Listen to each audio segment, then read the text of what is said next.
Assalamualaikum warahmatullahi wabarakatuh. Selamat bergabung kembali di channel ini, tentunya masih di Maret 27 YouTube channel. Hari ini edisi Kamis 19 September 2024. Kita masih akan update perkembangan terkini terkait polemik nasab Ba'alawi. Kali ini kita akan bagikan sebuah video yakni dari Kiai Haji Imaduddin Usman Al-Bantani yang menurut saya ini menelanjangi Ustadz Wafi.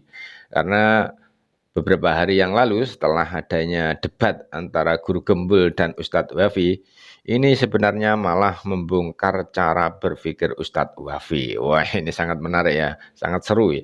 Dan menurut Kiai Imad, menurut Kiai Imad, Ustadz Wafi bukan representasi dari santri Nusantara. Wah, wah, wah, wah, wah, wah.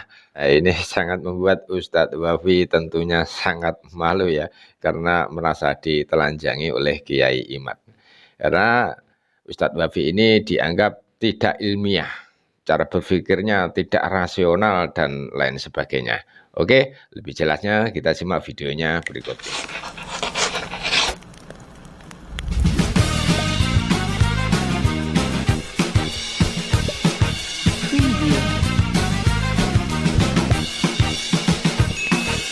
Kritik historis itu telah ada dalam dunia Islam. Jadi salah kalau misalnya representasi dunia Islam hari ini adalah Ustadz Wafi dan Ustadz Hanif yang akan ditertawakan oleh peradaban.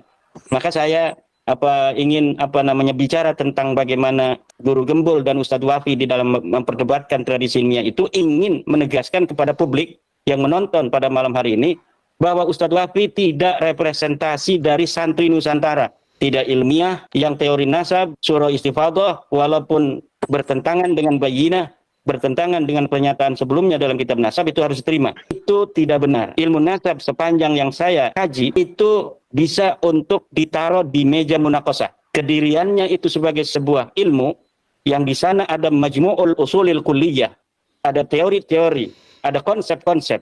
Ilmu nasab ini bisa untuk dipertanggungjawabkan secara ilmiah. Nah, tradisi ilmiah yang verifikatif itu diajarkan di pesantren. Jadi apa yang dikatakan atau apa yang diungkapkan oleh Ustadz Wafi itu tidak representasi daripada kajian-kajian ilmiah yang biasa ada di pesantren. Jadi jangan takut mondokin anak nanti akan seperti Ustadz Wafi. Jangan, dia hanya kasuistik gitu. Insidentil, tidak seperti itu yang ada di pesantren. Pesantren diajarkan cara berpikir yang rasional, cara berpikir yang tidak taklid buta, cara berpikir yang tidak dogmatis. Bahkan muncul dari tokoh-tokoh NU itu orang-orang yang berpikiran luas, berpikiran bebas, sehingga para fundamentalis mengecapi mereka sebagai orang-orang liberal. Bagaimana itu orang-orang fundamentalis sampai mengecap orang yang berpikiran luas itu liberal? Karena tidak ada lagi negasi yang dapat mereka rangkai untuk menjawab ketidakberdayaan mereka terhadap ungkapan-ungkapan orang-orang yang ilmiah.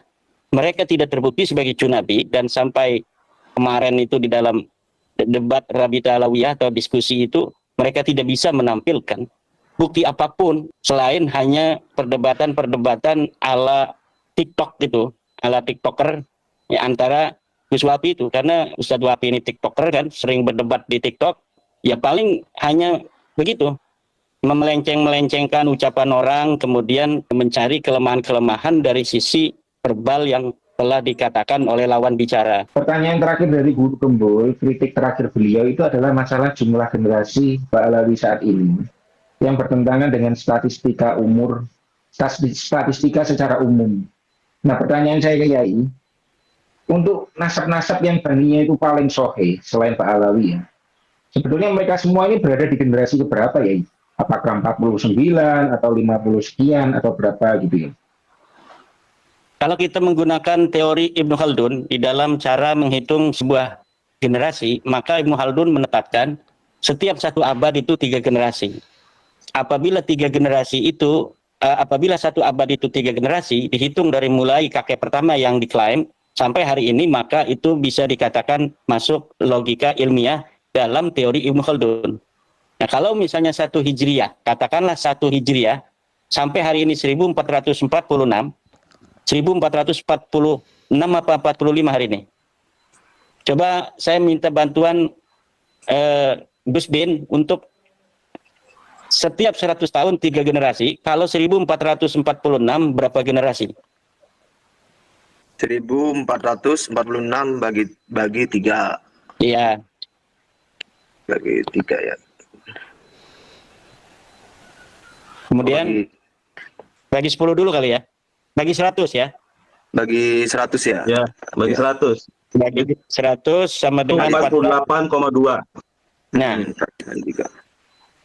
itu sekitar Mas Lutfi. Jadi apabila sebuah klan yang mengaku keturunan Nabi Muhammad SAW itu sekitar 48-49. Hari ini itu masuk akal menurut teori Ibnu Khaldun. Kalau guru Kalau gembul Kiai mengatakan Ya, sebentar, hitungannya kan 1446 dibagi 100 Iya. kan? ya, Bagi 100 kali Bagi 3. 100. ya, Dibagi Terus 3. kali 3. Ya kan? Itu hasilnya 43,38, 43,44 lah. Itu kalau pakai hitungan 100 tahun 3 generasi. Oh ya, 43 ya. Tadi yang hitung Iya. 48 siapa itu? saya dibagi 3 tadi, bukan dikali. Ini Kali 3, ITB betul. kalah dengan dari Universitas Sosial ya. dalam menghitungnya gimana urusannya ini. 43. 43 kan? Itu kalau Iya. menggunakan hitungan 100 tahun 3 generasi. Kalau pakai hitungan 100 tahun 4 generasi itu di 57,84 angkanya. Yaitu dari mulai 43-44 lah, karena kita tidak menghitung Nabi Muhammad yang lahir 50 tahun sebelum 1 Hijriah kan. Jadi katakanlah 44 generasi itu masuk akal untuk dikatakan dia sebagai keturunan orang yang ada di 1550 tahun yang lalu. Nabi Muhammad SAW lahir 50 tahun sebelum Hijriah. Berarti 1550 kita genapkan, itu harus ada di angka 44 generasi. Minimal itu. Di minimal 44 generasi. Apabila menggunakan rasio 25 tahun seperti guru gembul, ya sekitar 57 generasi itu. Jadi antara 44 generasi sampai ke 57 generasi. Itu masuk dalam rasio teori ilmu Ibnu Khaldun itu. Gitu. berarti ada Kalau- sekitar 4 generasi atau 5 generasi yang bermasalah ya ini. Ya, Gimana Mas? Kan jumlahnya saat ini masih sekitar 3941 kan. Habib Rizik kan berapa beliau? Beliau kan 39, Iya, 39 atau 38? Ya sekitar itulah. 38. Iya, beliau kan udah punya cucu kan. Berarti kan 41, 40 kan. Sekitaran segitu kan. Berarti kalau ya ada mungkin yang bermasalah sekitar 5 generasi lah minimal lah. Ya, sesuai dengan nama yang yang bermasalah di atas, di susunan atas itu kan. Iya. Itu yang di Robita Alawiyah itu hitungannya kan, iya saya ngitung juga itu keliru kan, dibilang 66 gitu, generasi 66. Oh tinggi sekali 66 gitu. Iya, Harus- tinggi itu kalau 66 itu. Kalau guru gembul pakai pendekatan usia menikah. 25 kalau nggak salah ya. Umur 25 tahun. Ya. Ya sama. Jadi kalau Cuman kalau kita pakai kalau 1000 Kalau kita pakai studi yang dilontarkan sama saudara Fikri Sahab, dia kan mengeluarkan studi sekitar 30,8 itu kan studinya. Itu jatuhnya sekitar 46,7 itu, 47 lah kira-kira. Minimalnya segitu harusnya. Ya, ya kan Cuman statistika seperti ini kan mau dibantah dengan kasuistik kan, ya memang agak susah sih. bisa. Kalau statistika umum mau dibantah oleh kasuistik itu memang susah sih. betul. Tapi saya pernah ngobrol dengan Dr. Sugeng itu, secara statistik itu sudah bisa ditentukan kira-kira berapa ukuran yang logis secara ilmiah generasi yang ada dari mulai Nabi Muhammad sampai hari ini. Cuma saya itu lupa itu, karena saya masih ikut Ibnu Khaldun. Saya ini Khaldunisme ini. Dalam teori ilmu nasab, ilmu politik, sejarah juga banyak mengutip Ibnu Khaldun. Termasuk dalam sejarah-sejarah bagaimana kita kritik historis itu sudah dimulai oleh Ibnu Khaldun. Bagaimana Ibnu Khaldun mengkritik berbagai macam sejarah-sejarah yang ada di dalam kitab-kitab tafsir yang berasal dari tradisi-tradisi Yahudi. Itu dibantah oleh Ibnu Khaldun berdasarkan kajian-kajian epistemologis dari matan itu sendiri. Jadi bukan dari riwayat. Misalnya tentang bahwa tentaranya Nabi Musa itu 600.000 gitu. Itu Ibnu Khaldun membantah itu bukan dengan riwayat, tetapi membantah dari sisi rasionalitas. Mungkinkah dari zaman Nabi Yusuf sampai zaman Nabi Musa, orang yang ada di Mesir dari Bani Israel sudah mencapai angka 600.000 itu? Yang dikatakan dalam kitab tafsir 600.000 itu adalah hanya orang-orang yang kuat berperang. Nah, itu diuji oleh Ibnu Khaldun, maka dinyatakan bahwa sejarah ini sejarah palsu. Sejarah yang tidak bisa untuk dipegang kebenaran dan kesahihannya karena tidak logis dan tidak rasional. Di mana waktu itu jarak antara Nabi Musa dengan Nabi Yusuf tidak logis untuk bisa Ada pasukan keturunan Bani Israel dari 12 orang itu kemudian mempunyai laki-laki yang gagah perkasa 600.000 orang dengan asumsi rasio, misalnya dia punya istri dan punya anak 3, itu bisa 3 kali lipat. Itu tidak masuk akal menurut Ibnu Khaldun. Nah, itu salah satu bagaimana kritik historis itu telah ada dalam dunia Islam. Jadi salah kalau misalnya representasi dunia Islam hari ini adalah Ustadz Dwafi dan Ustadz Hanif yang akan ditertawakan oleh peradaban. Maka saya ingin bicara tentang bagaimana Guru Gembul dan Ustadz Dwafi di dalam memperdebatkan tradisi ilmiah itu ingin menegaskan kepada publik yang menonton pada malam hari ini bahwa Ustadz Dwafi tidak representasi dari santri Nusantara. Tidak ilmiah, yang teori nasab, surah istifadhah, walaupun bertentangan dengan bayinah, bertentangan dengan pernyataan sebelumnya dalam kitab nasab, itu harus diterima. Itu tidak benar. Ilmu nasab sepanjang yang saya kaji, itu bisa untuk ditaruh di meja munaqashah.